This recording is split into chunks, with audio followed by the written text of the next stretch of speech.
عزیز طلباء و طالبات، اس ماڈیول میں ہم یہ سمجھنے کی کوشش کریں گے کہ امام اعظم ابو حنیفہ رحمۃ اللہ علیہ کے اصول اجتہاد کیا تھے۔ پچھلے ماڈیول میں 4 اصول اجتہاد ہم نے دیکھے۔ اس ماڈیول میں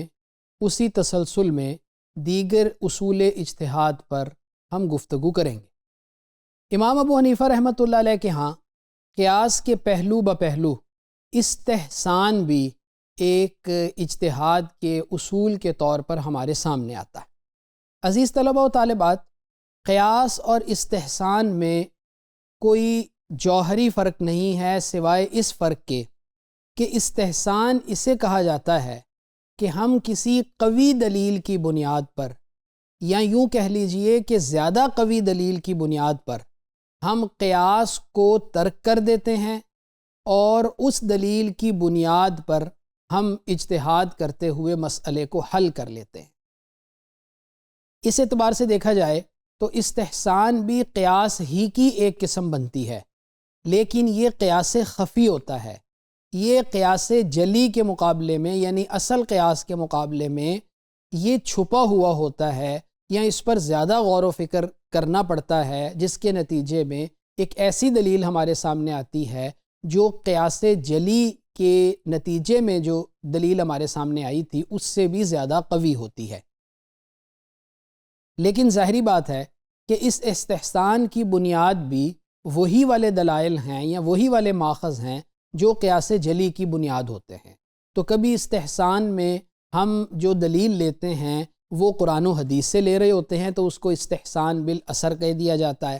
کبھی وہ دلیل ہم اجماع سے لے رہے ہوتے ہیں تو استحسان بالاجماع ہو جاتا ہے۔ کبھی وہ دلیل ہم لوگوں کی ضرورت کا خیال رکھتے ہوئے لے رہے ہوتے ہیں تو اس کو استحسان بالضرورہ کہہ دیا جاتا ہے۔ اور کبھی کبھی ایسا ہوتا ہے کہ 2 قیاس جلی جو ہیں وہ ہمارے سامنے آ جاتے ہیں تو ہم ایک قیاس جلی کو لے لیتے ہیں، اور وہ قیاس جلی دوسرے کے مقابلے میں جو ہے وہ چونکہ اس کی دلیل ذرا مخفی ہے تو اس لیے کبھی کبھی استحسان کی جو بنیاد ہے وہ خود قیاس جلی بھی بن جاتا ہے۔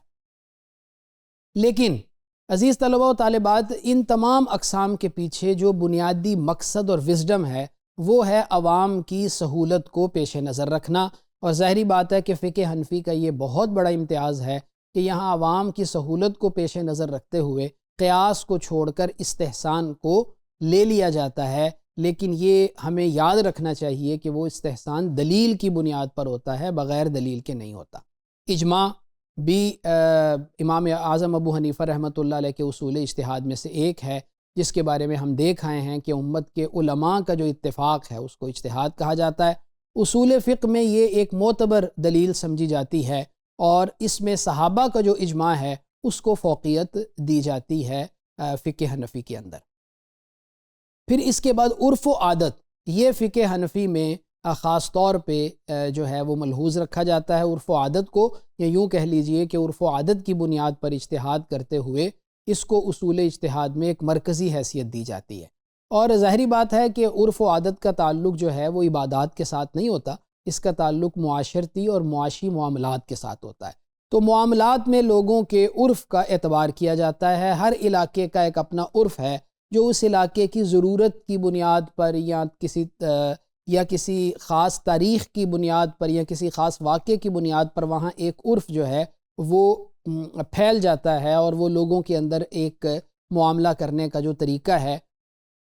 وہ پھیل جاتا ہے۔ ہم بھی دیکھتے ہیں رسم و رواج بسا اوقات عرف کی بنیاد بن جاتے ہیں۔